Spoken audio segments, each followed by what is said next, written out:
Chief Executive Officers and participants registering for the Africa CEO Forum in Geneva.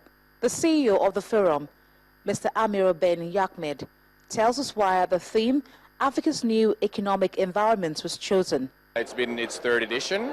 We are receiving about 800 participants from 64 countries, including 43 African countries. It has been created to be the promoter of the private sector voice towards governments and trying to promote all the success stories of the African companies, promote the networking between African companies from East Africa, West Africa, Northern Africa, Southern Africa, and trying also to promote meetings between financials people from private equity, bankings, and the company that are trying to raise cash for their development.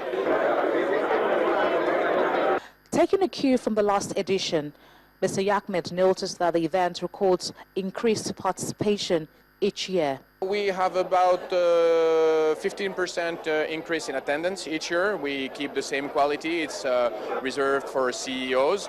So I think the figures speak for themselves. Topics which center on doing business in Africa, improving on family businesses, and providing structured finances are going to be discussed at the forum. The real outcome we want from this session is we want to put on the agenda the reform of the business environment. That's the main thing we want to focus. We have invited, for example, the Prime Minister of Georgia, who showed that in 5 years you can gain 95 spots on the doing business rankings. So we want to show that it's possible to be among the top 50 reformers and also to do it very quickly. It's the third edition of the Africa CEO Forum held in here in Geneva, Switzerland.